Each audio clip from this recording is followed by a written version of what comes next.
السلام علیکم ورحمۃ اللہ وبرکاتہ۔ بھائیو، یہ چند سوالات ہیں جو ایک جیسے تقریباً ہیں، اگرچہ مختلف بھائیوں نے بھیجا ہے لیکن ایک جیسے ہیں۔ مثلا ایک بھائی نے سوال کیا ہے کہ شیخ محترم، کیا جنات کی نظر بھی لگتی ہے اور اس کی علامت کیا ہوتی ہے؟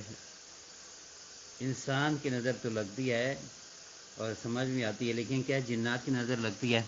ایک سوال تو یہ ہے۔ دوسرا، ایک بھائی نے یہ بھی سوال کیا ہے، کیا کہ نبی کریم صلی اللہ علیہ وسلم پر کسی نے دم کیا؟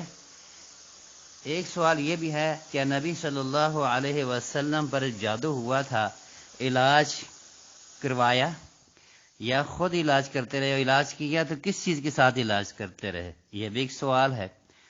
اور ایک سوال یہ بھی ہے کہ نبی کریم صلی اللہ علیہ وسلم نے جو علاج کا ذکر ہوا ہے، کسی کو کہا بھی ہے کہ اس کے ساتھ علاج بھی کیا کرو، یا رسول اللہ صلی اللہ علیہ وسلم کو کسی نے علاج بھی کیا ہے؟ یہ سارے ایک جیسے سوال تقریباً ہیں۔ میں یہ ترتیب سے آپ کو نبی کریم صلی اللہ علیہ وسلم کی احادیث سناتا ہوں، انشاءاللہ فائدہ ہوگا۔ اور وہ جو بھائی اعتراض کرتا ہے کہ آپ صلی اللہ علیہ وسلم نے تو کسی کو نہیں کہا، آپ صلی اللہ علیہ وسلم نے تو اپنا علاج خود کیا ہے، دوسروں پر دم نہیں ہے، ہر بندہ خود ہی علاج کرے، اس پہ میں چاہ رہا تھا کہ تفصیلی گفتگو کروں، لیکن میرے بھائی گفتگو تفصیلی جب چلتی ہے تو سننے والے اکتا جاتے ہیں اور چھوڑ جاتے ہیں، اس لیے میں صرف نبی کریم صلی اللہ علیہ وسلم کی احادیث سنا دیتا ہوں۔ امید ہے جو سچ کو تسلیم کرنے والے ہیں وہ تسلیم کریں گے اور اس پہ پھر چونو چرا نہیں کریں گے انشاءاللہ۔ ذرا دیکھیے حدیث، پہلی حدیث، کان رسول اللہ صلی اللہ علیہ وسلم يتعوذ من عين الجان وعين الإنس فلما نزلت المعوذتان أخذ بهما وترك ما سوى ذلك، رواه النسائی عن ابی سعید الخدری وصححہ الالبانی۔ یہ نسائی کے اندر ذکر ہے اور محقق البانی نے اس حدیث کو صحیح بھی کیا ہے۔ حدیث نمبر ہے 5509، یعنی کہ 550 یا 509، یعنی کہ 55909۔ یہ جامع نسائی کے اندر، صحیح نسائی کے اندر ہے، عام نسخوں میں نہیں۔ جو البانی رحمہ اللہ نے ترتیب دی ہے صحاح ستہ کی کتب کی صحیح اور ضعیف، اس کے اندر یہ حدیث ہے۔ ترجمہ ہے اس حدیث کا، نبی کریم صلی اللہ علیہ وسلم پناہ کی دعا مانگا کرتے تھے اللہ سے، کس چیز سے بچنے کے لیے؟ جنوں سے، جنوں کے نظر سے اور انسانوں کی نظر سے، مختلف دعاؤں کے ساتھ۔ یہ پیچھے گزر چکا ہے، جو بھائی روز سنتا ہے وہ اس نے انشاءاللہ میری وہ حدیث بھی سنی ہوگی کہ اس سے پہلے کیا پڑھتے تھے، وہ میں پیچھے ذکر کر چکا ہوں۔ فلما نزلت المعوذتان، جب معوذتین یعنی قل اعوذ برب الفلق اور قل اعوذ برب الناس نازل ہوئیں تو اخذ بہما وترک ما سوا ذلک، تو اس کے بعد آپ صلی اللہ علیہ وسلم نے ان دونوں پر ہی عمل کرنا شروع کیا، یعنی ان دونوں کو پڑھنا شروع کیا اور اس کے علاوہ جو پڑھتے تھے ان کو چھوڑ دیا۔ اچھا، یہ آپ صلی اللہ علیہ وسلم نے کس چیز کے ساتھ علاج کیا اپنے جادو کا، اس کا جواب بھی ہے، اور نبی صلی اللہ علیہ وسلم نے اپنے اوپر دم کیا، یہ اس کا بھی جواب ہے۔ اور تیسرا سوال اس میں، کیا جنوں کی بھی نظر لگتی ہے، یہ اس کا بھی جواب ہے۔ آگے چلیے، وفی الصحیحین ان رسول اللہ صلی اللہ علیہ وسلم کان اذا اشتكى قرأ على نفسه بالمعوذتين وينفث فلما اشتد وجعه كنت أقرأ عليه وأمسح عنه بيده رجاء بركتها۔ یہ صحیح بخاری اور مسلم کے اندر انہی الفاظ کے ساتھ حدیث ہے۔ عائشہ صدیقہ ام المومنین روایت کرتی ہیں، فرمایا کہ رسول کریم صلی اللہ علیہ وسلم پر جب کوئی تکلیف آتی تھی، کوئی بیماری ہوتی تھی، درد کی شکایت ہوتی تھی، تو آپ صلی اللہ علیہ وسلم اپنا علاج خود معوذتین یعنی قل اعوذ برب الفلق اور قل اعوذ برب الناس پڑھ کے علاج کیا کرتے تھے، اور اس پہ پھر تھوکتے بھی تھے، یعنی کہ دم بھی کرتے تھے۔ آگے فرماتے ہیں لیکن جب شدت اختیار کر گئی تکلیف اور رسول اللہ خود نہ پڑھ سکے، فرماتی ہیں میں خود پڑھتی تھی اور ان کے ہاتھ پہ پھونک کے ان کے جسم کو میں ملتی تھی۔ تو کیا مطلب ہوا؟ نبی صلی اللہ علیہ وسلم کو پتا ہے کہ مجھے دم کر رہی ہے، اور آپ صلی اللہ علیہ وسلم کو پتا بھی ہے کہ عورت ہے، اور نبی کریم صلی اللہ علیہ وسلم کو یہ بھی پتا ہے کہ معوذتین کے ساتھ دم کر رہی ہے۔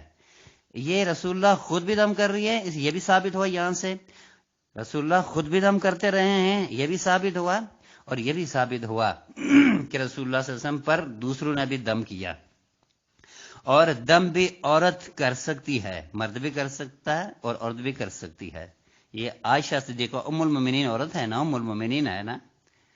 دوسرے نمبر پہ آپ صلی اللہ علیہ وسلم کو دم دوسروں نے کیا، اور رسول اللہ کو پتہ بھی ہے کہ اگر منع ہوتا کہ نہیں ہر بندہ اپنا کرے دوسرے کو نہ کرے، اور دم بھی کائنات کے امام پر کیا جا رہا ہے، اس کا فاضل مفضول پر دم کر سکتا ہے اور مفضول فاضل پر دم کر سکتا ہے، یعنی کہ جو اعلیٰ درجے کا بندہ ہے اس پر کم درجے کا بندہ دم کر سکتا ہے۔ عائشہ صدیقہ کم درجے کی ہے اور رسول اللہ اعلیٰ درجے کی ہے، تو استاذ پر بھی دم کیا جا سکتا ہے۔ یہ نبی صلی اللہ علیہ وسلم خاوند بھی ہے اور شاگرد استاذ بھی ہے، ان پر دم کیا۔ یہ ساری باتیں ان سے معلوم ہو رہے ہیں، یہ باتیں ساری معلوم ہو رہی ہے۔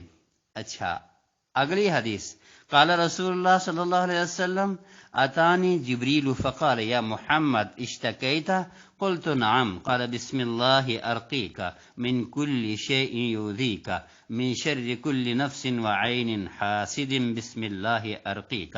عن ابی سعید الخدری وعبادہ بن صامت، صحیح الجامع للالبانی۔ یہ سیوطی کی کتاب پہ تحقیق ہے، تعلیق ہے، صحیح اور ضعیف جامع کے نام پہ امام البانی نے ان کو دو حصہ میں تقسیم کیا۔ اس کے اندر یہ حدیث ہے کہ فرماتے ہیں جبریل میرے پاس تشریف لائے، نبی صلی اللہ علیہ وسلم فرماتے ہیں جبریل میرے پاس تشریف لائے اور کہا کہ محمد صلی اللہ علیہ وسلم اشتکیتا، کیا تکلیف ہے آپ کو؟ میں نے کہا نعم، ہاں مجھے تکلیف ہے، مجھے درد ہے۔ تو جبریل نے کہا بسم اللہ ارقیک، اللہ کے نام کے ساتھ میں آپ کو دم کرتا ہوں ان سب چیزوں سے بچانے کے لیے جو یوزی کا آپ کو تکلیف دیتی ہیں، من شر نفس وعین حاسد، ایک جان اور آنکھ نظر جو حسد کی ہو اور آپ کو تکلیف پہنچاتی ہوں، ان سب سے بچانے کے لیے میں دم کرتا ہوں، اللہ کا نام لیتا ہوں، بسم اللہ ارقیک، اور اللہ کا نام لے کے آپ پر دم کرتا ہوں۔ یہ حدیث ابو سعید الخدری سے نقل ہے، صرف ابو سعید الخدری سے نہیں، عبادہ بن صامت نے بھی اس حدیث کو روایت فرمائی ہے۔ اچھا، اس سے کیا معلوم ہو رہے ہیں؟ اس سے ہے کہ نبی صلی اللہ علیہ وسلم پر دوسروں نے دم کیا۔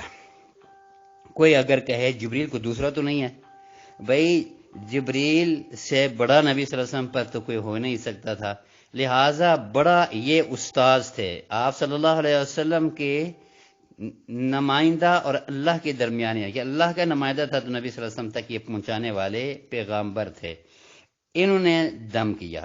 تو دوسرا ہوا نا کہ آپ صلی اللہ علیہ وسلم نے اپنے اوپر تو صرف نہیں کیا نا، بلکہ دوسرے نے دم کیا، اوپر حضرت عائشہ نے نبی صلی اللہ علیہ وسلم پر دم کیا اور انہوں نے نبی صلی اللہ علیہ وسلم پر دم کیا۔ لہٰذا اس سے بھی کئی باتیں معلوم ہوتی ہیں جن سے یہ دم کا انکار کرنے والے کچھ باتیں بناتے ہوتے ہیں، ورنہ جب دم ثابت ہے تو ثابت ہے، کسی کو کرے کسی کو نہ کرے۔ چلو ایک اور حدیث سنا دوں۔ عن ام سلمة رضی اللہ تعالی عنہ ان النبي صلی اللہ علیہ وسلم رأى في بيتها جاریة في وجهها صفعة فقال استرقوا لها فإن بها النظرة۔ ام سلمہ یہ بھی ام المومنین رضی اللہ تعالی عنہا ہے، فرماتی ہیں کہ نبی صلی اللہ علیہ وسلم نے ان کے گھر میں یعنی ام سلمہ کے گھر میں ایک لڑکی کو دیکھا، اس کے چہرے کے اوپر کوئی سیاہی تھی، تو آپ صلی اللہ علیہ وسلم نے فرمایا اس پر نظر ہے، استرقوا لہا، اس پر دم کرو یا کوئی دم کرنے والے کو بلاؤ۔ آپ صلی اللہ علیہ وسلم نے خود نہیں کیا، وہیں بیٹھے بیٹھے فرما دیے کسی اور کو بلاؤ تاکہ اس پر دم کرے۔ اس کا مطلب یہ ہوا کہ نبی صلی اللہ علیہ وسلم باقاعدہ حکم دیا کہ دم کروانے کے لیے جاؤ، دم کرنے کے لیے کرنے والوں کو بلاؤ۔ یہ صحیح بخاری کی حدیث ہے اور ام سلمہ ام المومنین کی اس حدیث کی راویہ ہے۔ اور صفعاتن کا ترجمہ کیا ہے بعض شراح حدیث نے کہ معنی استرقوا لہا اطلبوا الرقیۃ او من یرقی لہا، رقیہ کو طلب کرو، لیکن یعنی کہ کیا کیا پڑھنی ہے یہ پتہ کر کے اس کے دم کرو۔ دوسرا یہ کہ جو دم کرنے والا ہے اس کو بلاؤ۔ یہ نبی صلی اللہ علیہ وسلم کے الفاظ کی تشریح ہو رہی ہے جو واضح، یعنی کہ اس طرح کو سین اور تا یہ برائے طلب ہے، طلب کرو کوئی دم کرنے والے کو، صحیح بخاری کی حدیث ہے۔ دوسری بات جس سے معلوم ہو رہی ہے وہ یہ ہے باقاعدہ رسول اللہ نے حکم ارشاد فرمایا کہ کرو، اس کا علاج کرو، اور یہ نہیں کیا کہ نہیں میں ہی علاج کر سکتا ہوں کہ دم کرنے لگ جائے۔ تیسرا سوال یہاں پہ ایک اور بھی ہے، رسول کریم صلی اللہ علیہ وسلم نے اس لڑکی کو کیوں نہیں کہا یہ کچھ پڑھ؟ یہ ثابت کرنے کے لیے وہ کوئی بندہ کسی دوسرے پر بھی دم کر سکتا ہے۔ تو لوگ کہتے ہیں کہ یہ دعائیں خود پڑھنے کا کہا ہے، کسی کے پاس جانے کا تو رسول اللہ نے نہیں فرمایا، یہ ساری حکم ہے نا، اور کیا ہے یہاں پہ باقاعدہ رسول اللہ نے اس لڑکی پر دم کرنے کا حکم ارشاد فرمایا، استرقوا لہا، اس پر نظر ہے۔ یہاں پہ صفعاتن کے بارے میں بعض لوگوں نے کہا ہے کہ نظرۃ الجن، نظرۃ الجن، اس پر جن کی نظر ہے، نظری بد ہے، اس پر دم کرو۔ بہرحال یہ صحیح مسلم کی حدیث، یہ صحیح بخاری کی حدیث ہے اور اس پر کسی قسم کا اعتراض نہیں ہو سکتا۔ عائشہ صدیقہ رضی اللہ تعالیٰ عنہ کے ایک اور حدیث سنا دوں، فرماتی ہیں قالت امرنی رسول اللہ صلی اللہ علیہ وسلم ان یسترقی من العین، آپ نے فرمایا، یہ فرماتی ہیں حضرت عائشہ صدیقہ ام المؤمنین کہ مجھے رسول اللہ نے حکم ارشاد فرمایا، یہ بھی بخاری اور مسلم کی حدیث ہے، حکم ارشاد فرمایا ان یسترقی من العین، کہ نظر کا دم کریں، نظر کا دم کریں، یا کسی کو کہیں کہ وہ دم کرے، اس کا حکم وہ جاری کرے۔ استرقاء استفعال سے برائے طلب سین کا، جیسے پیچھے ترجمہ کیا اور اسی طرح کا ترجمہ یہاں پر شارحین حدیث نے کیا ہے۔ لہذا ان حدیثوں سے اگلی حدیث کی طرف بڑھنے سے پہلے میں آپ کو یہ واضح کر دوں کہ ان ساری حدیثوں سے صاف معلوم ہوا کہ کسی کے پاس جایا جا سکتا ہے، کوئی دوسرا بندہ دم کر سکتا ہے۔ جبریل دم کرنے کے لیے اللہ کے حکم سے اترے ہیں اور کہا کہ آپ کو تکلیف ہے، میں دم کرنے آیا ہوں، اور یہاں آسمان، ساتویں آسمان سے بندے آ رہے ہیں، یہاں پہ ہمیں کہتے ہیں فلاں مسجد میں نہ جاؤ اور فلاں جگہ نہ جاؤ، اکٹھا ہونا دم کے لیے یہ ناجائز ہے۔ وہی اکٹھے نہ ہو، یہاں پہ کیا ہو رہا ہے، پہلے سے ام المومنین بیٹھی ہوئی ہے، رسول کریم صلی اللہ علیہ وسلم موجود ہے، اور پھر اوپر سے جبریل آ رہے ہیں۔ اس کا مطلب یہ ہے کہ ما فوق الاثنین جمعن، جمع کس کو کہتے ہیں، دو سے اوپر، اور جب دو ہوں اس کو کہتے ہیں تثنیہ۔ اب جدید گرامر کے اندر تسنیوں کو بھی جمع میں شامل کرتے ہیں. بہرحال وہ گرامر کی باتیں ہیں، اس پر نہ کسی نے سوال کیا اور نہ ضرورت ہے. بہرحال اور گرامر کی باتیں سب کو بھی سمجھ نہیں آتی. اللہ تعالی ہمیں حدیثیں سمجھنے کی توفیق عطا فرمائے. گرامر کو سائڈ پہ رکھیں فی الحال. دوسرا سوال جو ایک بھائی نے کہا کہ آپ کی نظر سے وہ حدیث گزری ہے جس میں رسول اللہ نے فرمایا 70,000 لوگ میری امت سے بغیر حساب کتاب کی جنت میں جائیں گے، تو اس میں سے اس حدیث کا کیا مطلب ہے؟ آپ کی حدیث آپ کی نظر سے گزری ہے، کیا مطلب ہے؟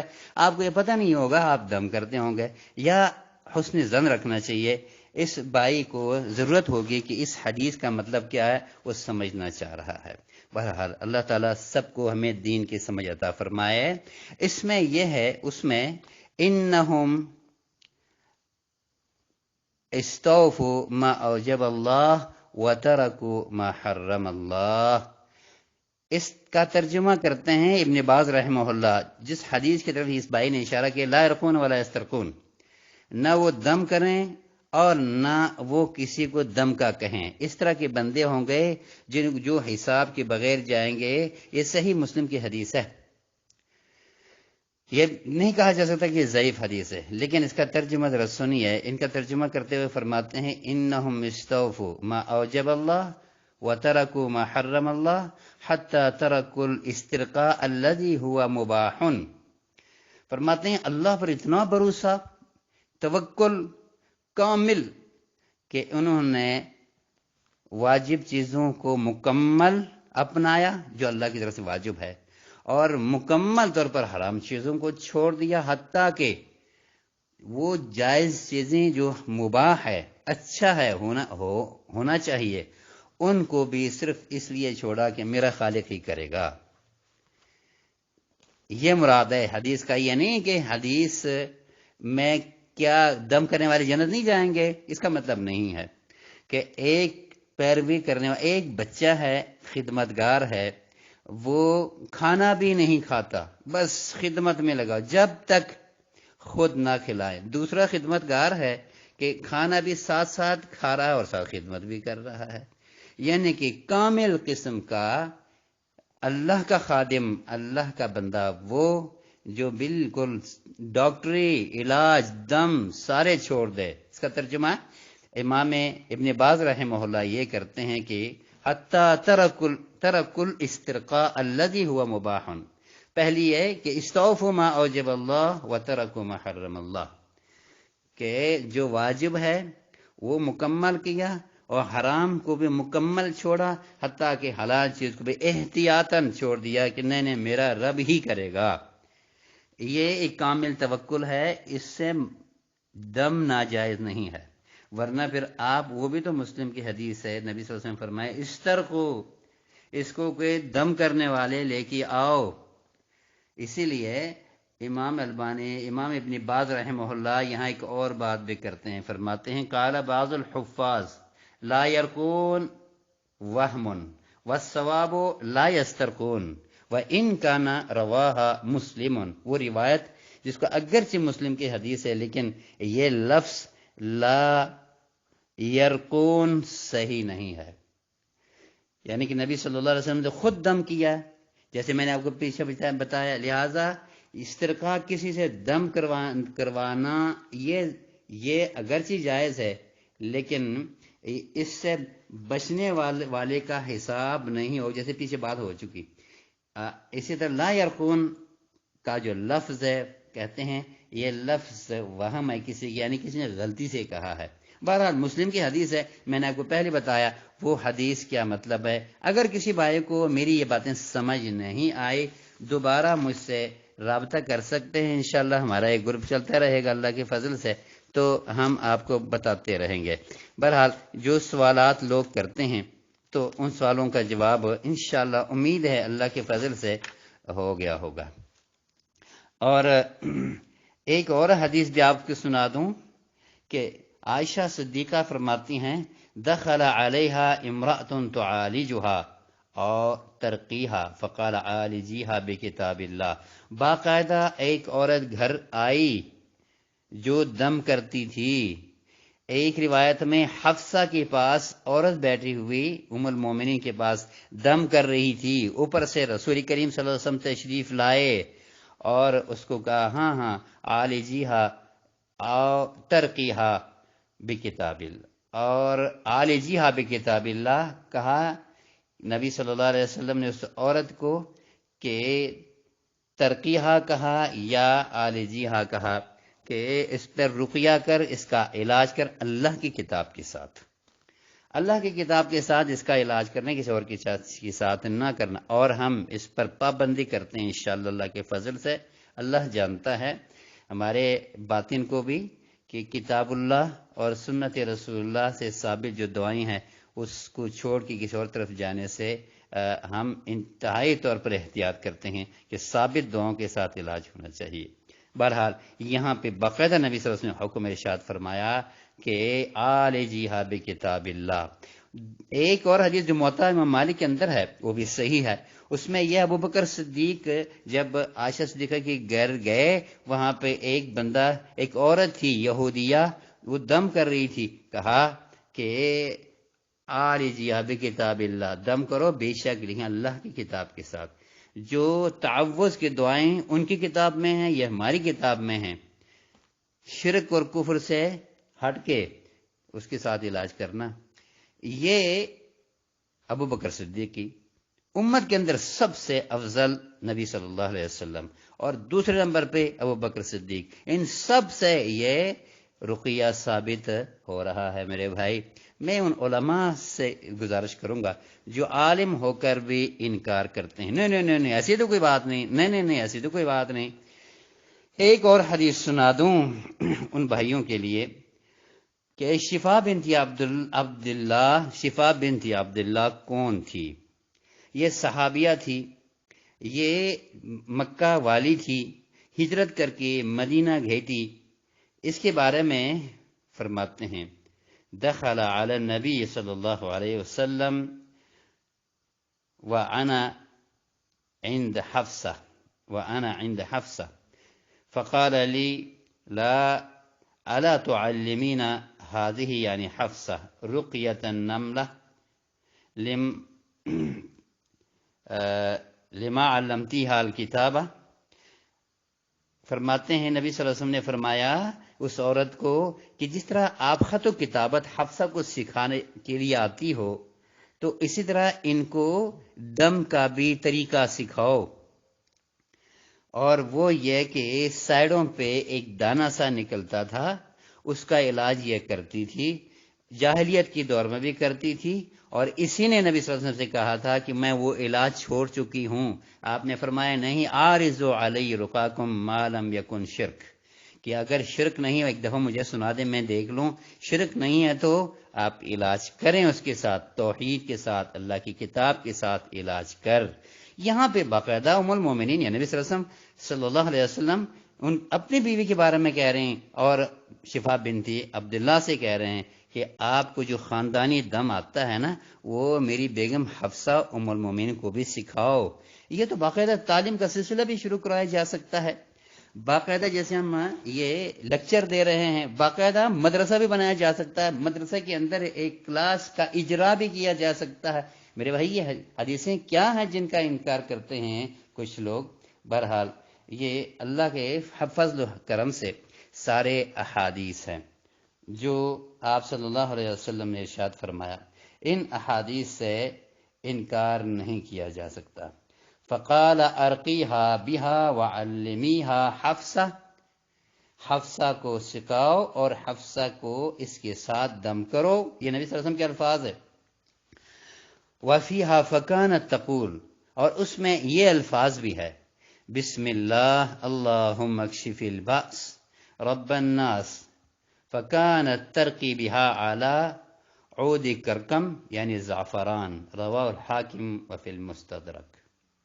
اس کے اندر یہ الفاظ ہے کہ یہ الفاظ پڑھ کے زعفران پر دم کر کے لوگوں کو اس زخم کے اوپر یا اس دانے کے اوپر لگایا کرتی تھی، یا کھلایا بھی جا سکتا ہے، جیسے اس پر علماء کا تقریباً اتفاق ہے۔ اور یہ حدیث اگر دیکھنا چاہ رہے ہو، رواہ الحاکم فی المستدرک، مستدرک حاکم کے اندر حاکم نے اس کو ذکر کیا، لہٰذا ان احادیث کی موجودگی میں، ان کے واضح اعلانات میں، امر رسول کے ثبوت میں کسی بھائی کو حق حاصل نہیں ہے کہ وہ ان احادیث سے انکار کرے، دم والوں پہ انگلی اٹھائے۔ میں گزارش اور کروں گا میرے بھائی، شرک پھیلا ہوا ہے، بدعات پھیلے ہوئے ہیں۔ اگر کوئی بھائی توحید والے اگر کسی گلی میں، کسی شہر میں، کسی جگہ میں وہ دم کرنے کی کوشش کرتے ہیں، ہم سب کو چاہیے کہ مل کے ہم اس کی حوصلہ افزائی کریں۔ یہ شیطانی حرکت ہے کہ جہاں پہ دم کی بات ہوتی ہے فوراً مولوی صاحب بول پڑتے نہیں نہیں نہیں نہیں نہیں، وہاں نہیں جانا، وہاں نہیں جانا۔ ہاں، مولوی صاحب کی ذمہ داری بنتی ہے کہ اس پہ نظر رکھے، واقعی اگر غیر شرعی کوئی حرکت ہے اس سے آگاہ کرے، اور طریقے سے آگاہ کرے۔ جیسے طریقے سے آگاہ کرنے کا اصول ہے کہ اس کے پاس جایا جائے، اس کو سائڈ پہ کریں کہ آپ بہت اچھے کر رہے ہو قرآن سے علاج کر کے، یہ فلاں فلاں چیزیں جو آپ کر رہے ہو، یعنی جس پر اعتراض ہے اس کا ذکر کرے اور اس کو بتائے کہ بھائی یہ غلط ہے، آپ چھوڑ دیں میرے بھائی ہو، اور باقی کام کی حوصلہ افزائی کرے۔ یہاں پر تو جہاں پہ دم ہو رہا ہوتا ہے اس کو وہ جگہ کو بھی دشمن سمجھتے ہیں، اس بندے کو بھی دشمن سمجھتے ہیں۔ بہرحال اللہ تعالیٰ مجھے سب سے پہلی توفیق دے اصلاح کرنے کی اپنے آپ کی، اور حوصلہ افزائی کرنے کی، جو قرآن سنت سے علاج کرتے ہیں اور علاج کرواتے ہیں۔